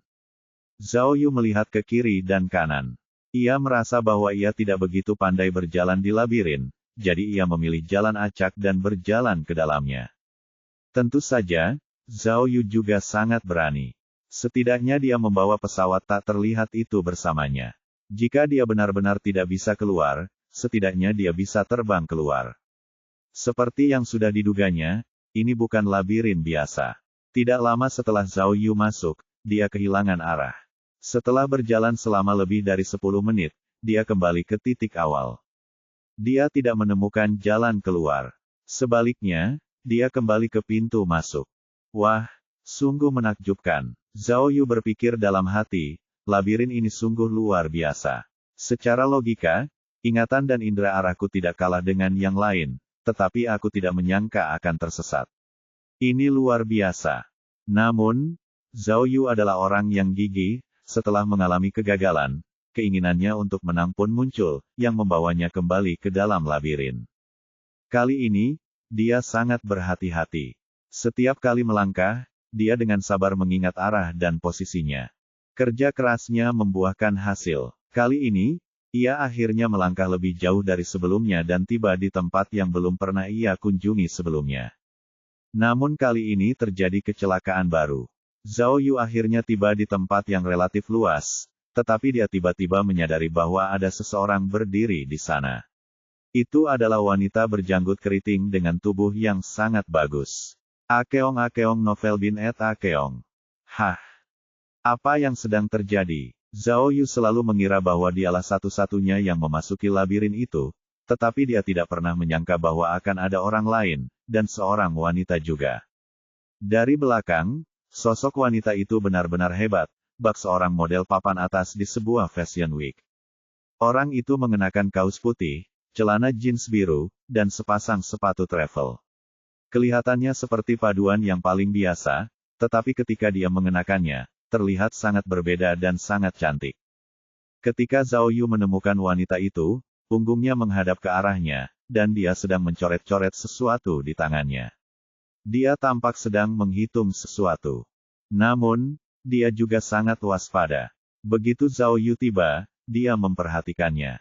Oh, setelah melihat Zhao Yu, wanita itu jelas terkejut. Dia bergumam sendiri dalam bahasa Inggris, "Aku bukan satu-satunya." Wanita itu menoleh, dan Zhao Yu semakin terkejut. Wanita ini tidak hanya masih sangat muda, tetapi juga sangat cantik. Wajahnya bersudut, tetapi dia juga menawan dan anggun. "Hai," melihat wanita itu memperhatikannya, Zhao Yu segera menyapanya dan berkata, "Aku tidak menyangka akan mendapat teman, hehe." Lalu, Zhao Yu menyadari bahwa dia berbicara dalam bahasa Mandarin. Jadi dia pria Tionghoa. Namun, wanita itu berdiri, tersenyum, dan berkata dalam bahasa Mandarin, "Anda tampak sangat muda. Anda pasti memiliki latar belakang yang hebat, bukan? Sayang sekali saya tidak tahu banyak tentang situasi di Tiongkok." "Kamu, Zhao Yu sedikit bingung. Senyum wanita ini sangat indah.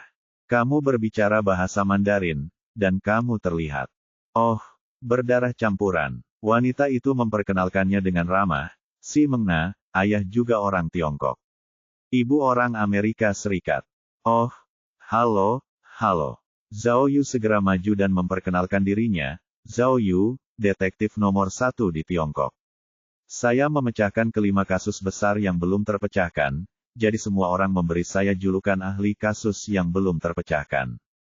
Senang bertemu dengan Anda, Nona Simons, bukan Nona Simone." Kemudian, Zhao Yu dengan lembut menangkupkan tinjunya. "Puff," si Mena tak kuasa menahan tawa. "Kau menyebut dirimu detektif terbaik. Kau benar-benar bermuka tebal. Kalian menyanjungku. Zhao Yu berkata tanpa malu, "Karena kalian semua orang yang luar biasa, maka Nona Si pasti juga luar biasa. Aku belum bertanya, kalian. Saya tidak seyakin Anda. Ayah saya detektif swasta. Dia meminta saya untuk mewakilinya di konvensi salon karena kesehatannya." "Oh, jadi kau putri seorang detektif swasta. Senang bertemu denganmu." Zhao Yu menangkupkan tinjunya lagi. "Tapi aku sudah mewarisi warisan ayahku," kata si Mena sambil tersenyum. "Kau bisa memanggilku Nona detektif saja." Bab 1288, Pembentukan Labirin. "Oh, Nona detektif, halo." Zhao Yu mengulurkan tangan kanannya dengan sopan, ingin berjabat tangan dengan wanita muda dan cantik itu. Tanpa diduga, meskipun si Mengna juga mengulurkan tangannya, dia tidak menjabat tangan Zhao Yu. Sebaliknya, dia meletakkan tangannya di bahu Zhao Yu dan berkata dengan nada memerintah, "Ayo, biarkan aku menggunakan bahumu. Kau menopangku. Kita sudah cukup tinggi. Aku perlu melihat struktur seluruh labirin." Sambil berbicara, si Mengna menekan Zhao Yu ke bawah dan mulai mengangkat kakinya yang panjang, ingin menginjak bahu Zhao Yu. Yah, Zhao Yu tentu saja tidak terlalu senang, dan berkata, "Bukankah ini hanya labirin? Apakah sepadan dengan kesulitannya?" "Ini bukan labirin biasa," kata si Mena sambil menahan Zhao Yu. Aku sudah terjebak di sini selama 1 jam. Aku ingat dengan jelas semua lorongnya, tetapi aku tidak bisa keluar. Cepatlah, desaknya dengan tidak sabar. Akan sangat memalukan jika kita terus membuang-buang waktu seperti ini. Sebagai pendatang baru di dunia detektif, Anda tidak ingin ditertawakan oleh orang-orang penting itu, bukan? Kemudian, dia dengan kasar menekan kepala Zhao Yu, memisahkan kakinya, dan menunggangi leher Zhao Yu. Ayo, bangun pelan-pelan, perintah detektif itu. Nanti, aku harus berdiri dan menginjak bahumu. Kalau aku bisa melihat tata letak seluruh labirin, mungkin aku bisa menemukan jalan keluarnya. Cek-cek, Zhao Yu merasa tidak enak badan. Mendengar nada bicara si Meng Na, seolah-olah dia sedang memerintah binatang, dan dia sangat tidak senang. Namun, ketika dia mendengar bahwa dia dapat menemukan jalan keluar dari labirin itu, dia hanya bisa meraih kakinya dan perlahan berdiri. Namun, tubuh si Mena lembut dan nyaman saat disentuh. Ya, kemarilah, perintah si Mena seolah-olah sedang mengendarai kereta. Kamu harus mendukungku. Aku akan berdiri. Hati-hati. Sambil berbicara, dia menekankan kedua tangannya ke kepala Zhao Yu dan perlahan menginjak bahu Zhao Yu, lalu perlahan berdiri. Sua-sua, dengan suara gemerisik, si Mena segera berdiri di bahu Zhao Yu, wajahnya berada di balik pepohonan tinggi di labirin itu. Hei, apa kabar, Nona Detektif? Zhao Yu memegang kaki si Meng Na dan bertanya dengan rasa ingin tahu, apakah kamu melihat pintu keluar? Tunggu sebentar, jangan goyang, oke. Dia mengeluh sebentar, lalu akhirnya melihat ke kejauhan, lalu berkata dengan cemas, oh, ini tidak baik. Labirin ini lebih besar dari yang kukira. Aku bisa melihat arahnya dengan jelas, tetapi aku masih tidak bisa melihat jalan keluarnya. Pepohonannya terlalu tinggi. Seluruh labirin itu tampak berbentuk bulat. Wah, tubuhmu ramping sekali, kata Zhao Yu dengan susah payah. Mengapa tubuhmu begitu berat? Apa, berat badanku hanya 100 pon, oke. Si Mena mengeluh sambil menonton, katakan saja kamu tidak punya kekuatan. Sebenarnya, dengan kekuatan Zhao Yu saja, mengangkat si cantik langsing itu bukanlah masalah sama sekali. Dia hanya marah pada si Meng Na karena memerintahnya, jadi dia hanya menggerutu.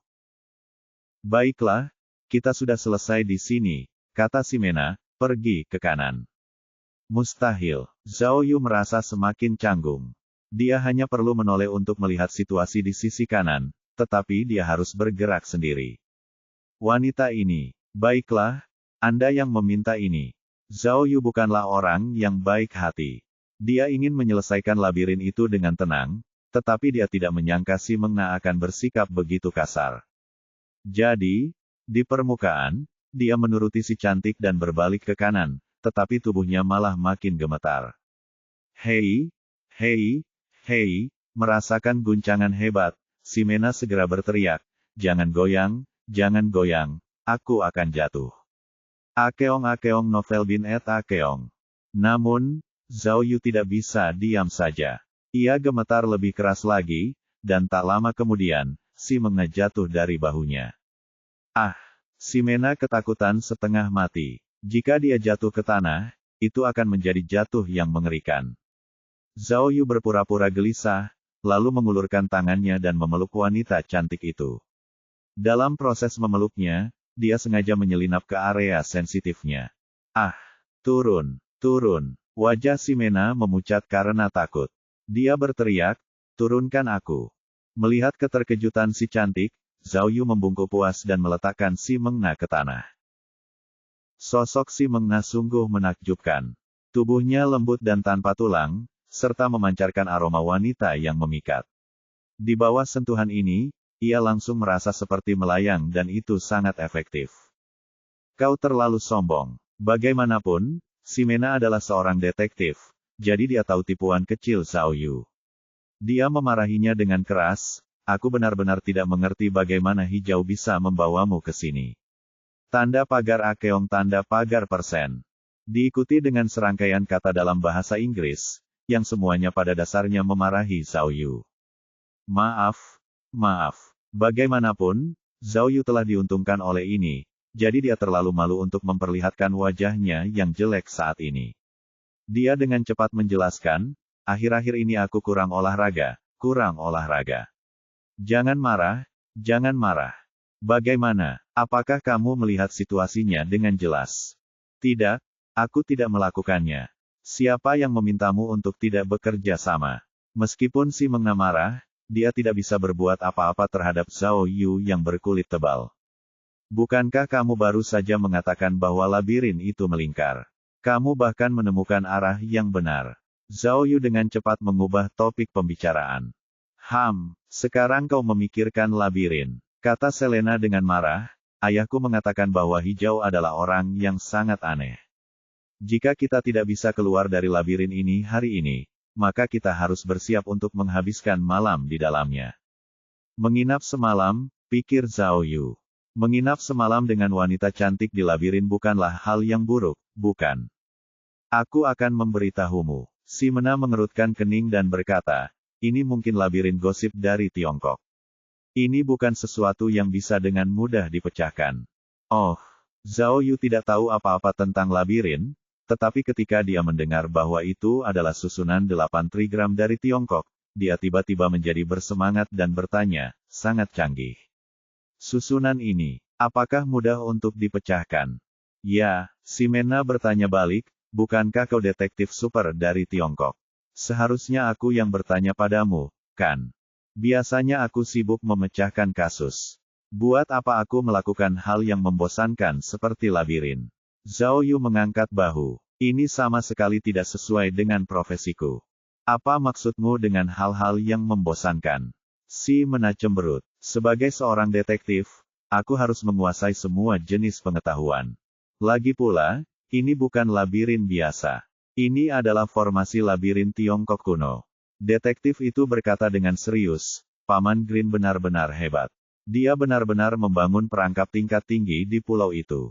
Aku belum pernah mendengar ayahku menyebutkannya. Formasi labirin. Zhao Yu mengerutkan kening. Aku belum pernah mendengarnya. Kau memanfaatkanku. Si Mena mengerti maksud tersirat Zhao Yu dan menatapnya dengan jijik. Bukankah itu terlalu jahat? Jika kau benar-benar mampu, maka kita akan bicara setelah kita keluar dari formasi labirin ini. Zhao Yu tertawa dingin dan berpikir dalam hati, akhirnya saatnya pamer.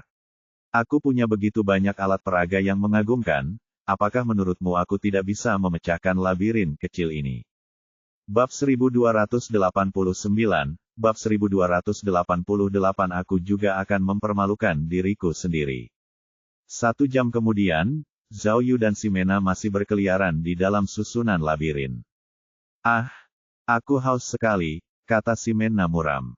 Bagaimana ini bisa terjadi? Awalnya dia berencana datang ke sini untuk belajar, tetapi dia tidak menyangka akan langsung dimasukkan ke dalam labirin begitu dia sampai di sana. Grim yang menjijikkan ini, bagaimana dia bisa memperlakukan tamu seperti ini? Baiklah, Zhao Yu tidak terburu-buru, tetapi bertanya dengan rasa ingin tahu, Nona detektif, Anda dan ayah Anda sama-sama detektif swasta. Saya ingin tahu, kasus apa yang ditangani detektif swasta?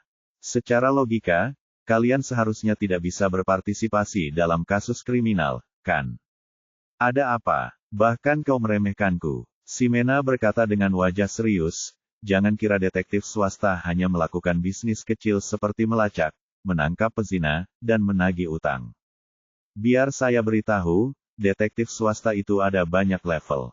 Semua atasan kami adalah orang-orang penting di dunia politik dan bisnis.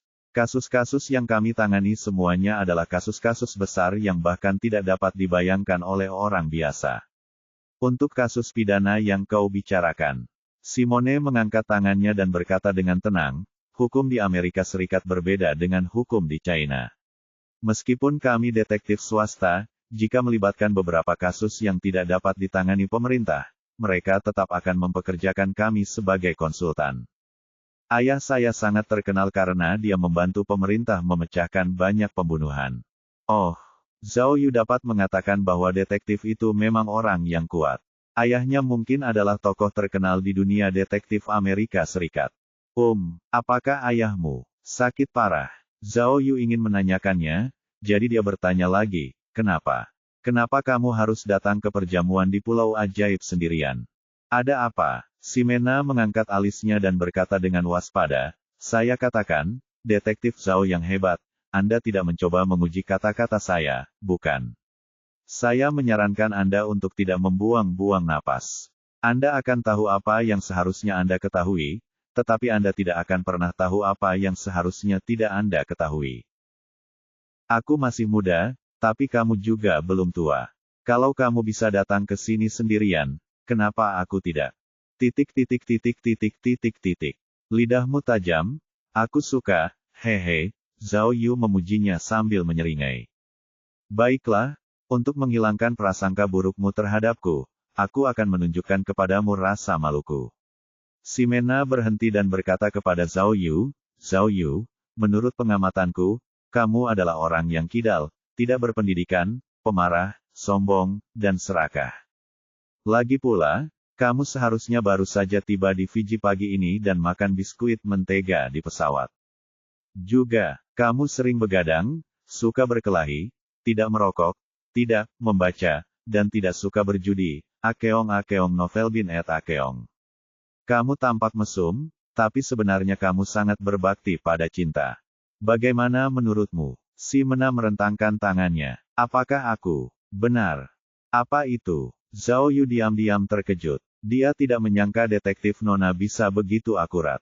Saya tidak akan melangkah lebih jauh lagi, kata Ximena dengan bangga. Secara keseluruhan, kepribadian, temperamen, dan kualitas Anda tidak memenuhi standar seorang detektif yang hebat. Jadi, saya benar-benar curiga Anda mengarang cerita tentang detektif China dan kasus yang belum terpecahkan. Ini, Zhao Yu tercengang oleh penalaran cepat Ximena. Untuk sesaat, dia lupa bagaimana cara membantahnya. Ximena akhirnya menang. Dia menyeringai puas dan terus melangkah maju. Ada apa lagi? Pada saat ini, mereka berdua dihalangi oleh seorang Bush. Ximena tidak bisa menahan diri untuk tidak mengerutkan kening. Jalan ini seharusnya terbuka. Mengapa tiba-tiba terhalang? Formasi labirin ini sangat aneh. Wahaha. Mendengar ini, Zhao Yu tiba-tiba tertawa dan berkata kepada Ximena, Nona detektif, saya akui bahwa analisis Anda terhadap saya benar, tetapi jika Anda meragukan kemampuan saya, maka itu tidak benar.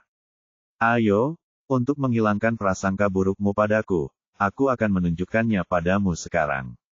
Hehe. Kemudian, Zhao Yu datang ke semak-semak yang menghalangi jalan dan berkata, susunan labirin ini sama sekali tidak aneh.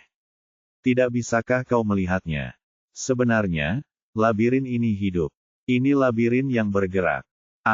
Labirin yang bergerak. Ximena sangat terkejut. Tidak semua pohon itu tetap. Beberapa tempat bisa bergerak. Saat kita melewati suatu tempat, pohon-pohon akan bergerak dan mengubah posisinya, sehingga mustahil bagi kita untuk mengetahui polanya. Jelas Zhao Yu. Oh, Ximena pun tersadar. Begitu ya, pantas saja aku tidak bisa menemukan orang yang tepat. Lihatlah, Zhao Yu berjongkok dan menunjuk ke akar pohon, tidak ada akar di bawah pohon, jadi tembok ini jelas palsu. Kemudian, Zhao Yu mencoba mencabut daun-daun dari pohon, tetapi ia tidak berhasil. Ia melihat lebih dekat dan menyadari bahwa semua daun itu terbuat dari plastik. Terlalu licik. Ximena menggosok kedua tangannya. Ini berarti rute yang kuingat sebelumnya telah kacau. Kita harus mulai dari awal lagi. Tidak perlu, kata Zhao Yu sambil menguji tembok palsu itu dengan tangannya. Kita bisa langsung menembusnya. Tidak ada gunanya. Tapi, Ximena mengerutkan kening. Jika kita memaksakan diri untuk memakainya, bukankah itu terlalu memalukan? Tentu saja tidak. Zhao Yu tersenyum, lalu meraih semak-semak dan meraba-raba. Dia segera menemukan sesuatu yang hijau. Ximena sekilas menyadari bahwa benda yang dikeluarkan Zhao Yu adalah kamera tersembunyi. Kamera itu disamarkan sebagai cabang pohon, jadi tidak mungkin untuk mengetahuinya. Lihatlah. Zhao Yu menunjuk ke kamera dan berkata, setiap semak yang bergerak dilengkapi dengan peralatan pengintaian. Dengan cara ini, operator dapat mengetahui dengan akurat keberadaan kita. Jika kita menghalangi jalan kita tepat waktu, bagaimana kita bisa keluar? Wah, ternyata seperti ini, sungguh menyeramkan. Ximena merasa tidak percaya. Kalau ini semua buatan manusia, maka kita tidak akan bisa keluar meskipun berjalan kaki selama setahun. Saat dia berbicara, cara si Mengna memandang Zhao Yu berubah 180 derajat. Namun, dia tidak tahu bahwa Zhao Yu memiliki detektor tak terlihat yang sangat kuat, yang telah melihat semua perangkat elektronik di ruangan itu. Kemudian, Zhao Yu menaruh kamera di bawah kakinya dan menginjaknya. Hah, Ximena khawatir. Ini, tidak pantas, bukan? Apa yang tidak pantas dari itu? Zhao Yu mendengus dingin. Karena tuan rumah tidak mengikuti aturan keramah tamahan, mengapa kita harus bersikap sopan padanya? Dia pantas mendapatkannya. Baiklah, kata Zhao Yu kepada si Mengna sambil menyingkirkan semak-semak palsu itu, sudah hampir waktunya makan siang. Jangan buang-buang waktu lagi. Oke, Ximena mengangguk penuh semangat dan segera berjalan melewati celah pohon tanpa ragu-ragu. Begitu mereka menemukan cara untuk memecahkannya, labirin itu tidak lagi misterius. Setelah beberapa saat, keduanya tiba di tempat yang belum pernah mereka kunjungi sebelumnya. Zhao Yu benar-benar jahat. Sepanjang jalan, dia hampir menghancurkan semua kamera yang bisa dideteksi oleh detektor. Mereka yang menguasai labirin mungkin akan sangat marah hingga hidung mereka bengkok. Benar. Akhirnya Ximena berkata dengan gembira, kalau ingatanku benar, kita seharusnya bisa mencapai pintu keluar setelah melewati tembok ini. Setelah berkata demikian, dia segera berjalan melewati semak-semak palsu, tetapi begitu melewatinya, dia segera menjerit karena terkejut. Zhao Yu tidak tahu apa yang sedang terjadi, jadi dia segera mengikutinya dari belakang. Ketika dia lewat, dia terkejut melihat ada kolam besar di depannya. Kolam itu dipenuhi buaya yang menakutkan. Bab 1290, Kolam Buaya. Tidak mungkin, ada kolam buaya. Ximena langsung mengerutkan kening saat melihat buaya itu. Bukankah kamu bilang tidak ada bahaya? Mengapa ada buaya? Zhao Yu mengumpat dalam hatinya, merasa sedikit kesal. Awalnya ia ingin ikut pesta dan merasakan asyiknya menjadi orang kaya. Namun, ia tidak menyangka bahwa selain labirin yang menyimpang, akan muncul juga buaya. Ada buaya di mana-mana di kolam renang. Beberapa tergeletak di air, tak bergerak, sementara yang lain merangkak perlahan di dalam air, memperlihatkan rahang mereka yang sangat besar. Itu sangat menakutkan.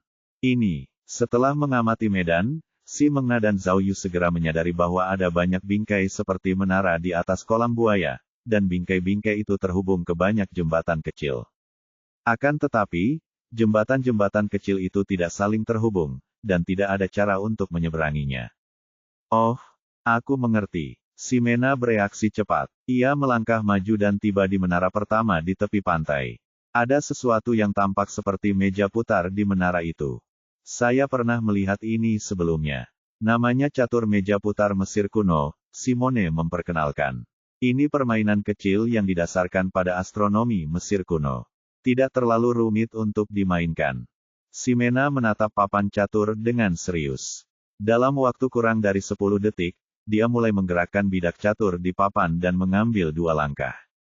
Akibatnya, menara di depan mereka langsung berputar, membentuk jembatan kecil di tanah di bawah kaki mereka.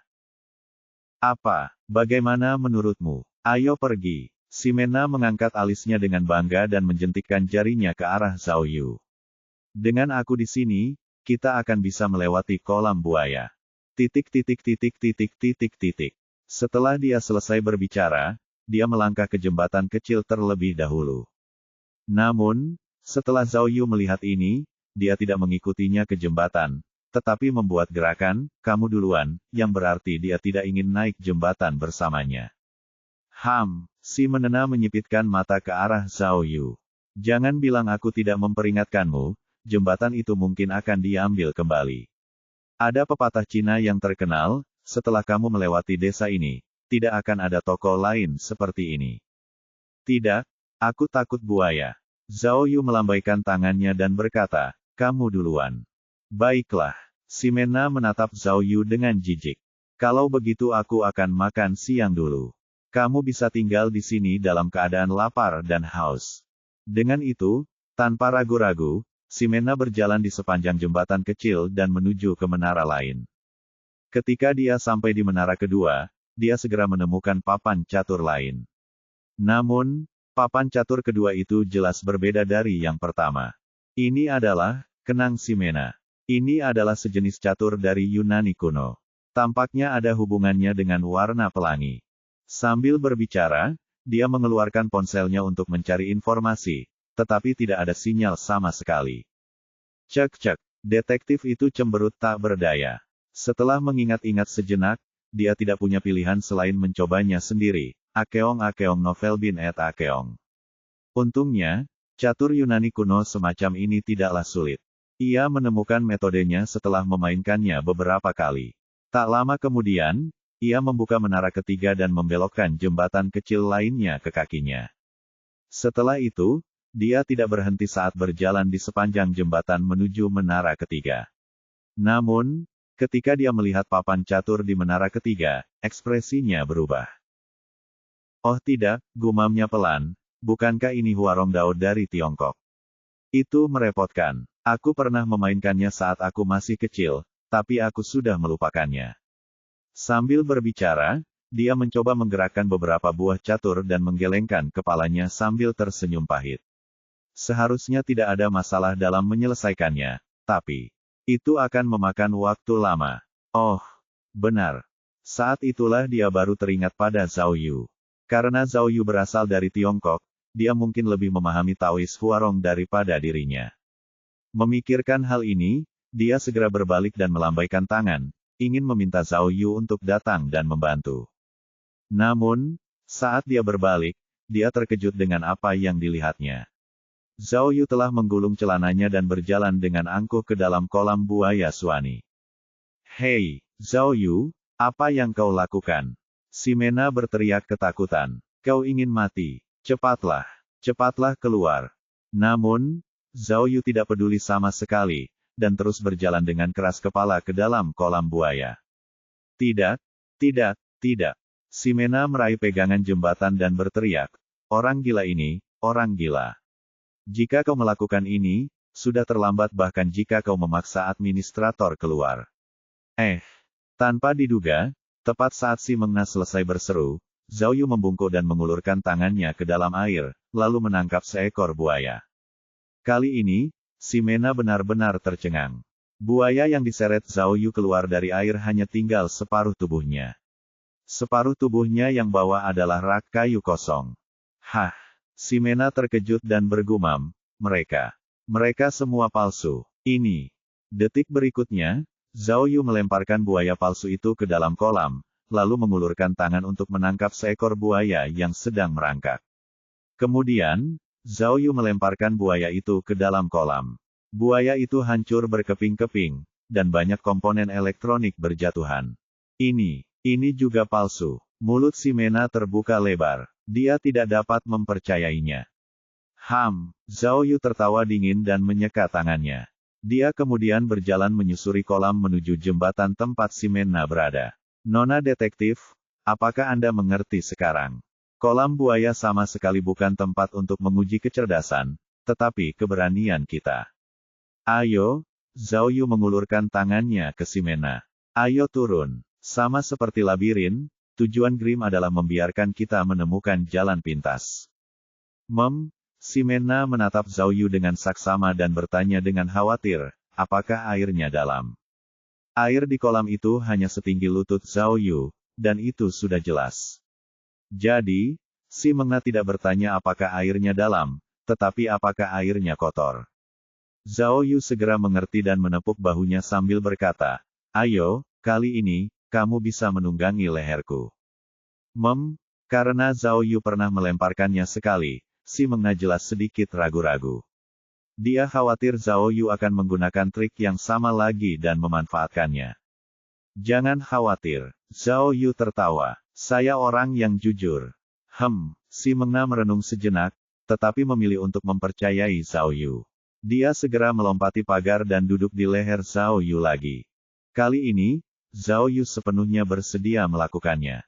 Tentu saja, dia tidak akan mempersulit detektif itu lagi. Kemudian, Zhao Yu mengarungi air dan berjalan langsung ke sisi lain kolam buaya. Aku tidak mengerti. Ximena bertanya dengan bingung. Bagaimana kamu tahu kalau semua buaya ini palsu? Terlalu realistis sampai aku tidak bisa melihatnya sama sekali. Hehe, Zhao Yu tertawa pelan. Apakah kamu tidak pernah mendengar tentang air mata buaya? Saya menemukan bahwa mata buaya-buaya ini semuanya kering. Selain itu, kulit buaya yang mengapung di air terlalu kering. Buaya tidak membiarkan tubuhnya mengering untuk menjaga suhu tubuhnya. Tentu saja buaya-buaya yang bergerak itu juga punya rute pergerakan yang pasti. Mau tidak mau, mereka akan curiga. Oh, kali ini, Ximena benar-benar yakin. Dia mengakui, sepertinya analisisku tentangmu salah. Kau memang tidak sebaik yang kukira. Kamu menyanjungku, kamu menyanjungku. Zhao Yu merasa bangga pada dirinya sendiri. Aku hanya orang yang rendah hati, bijaksana, dan suka bersikap rendah hati. Hehe, teguk. Ximena tertegun oleh sikap Zhao Yu dan menelan ludah tanpa sadar.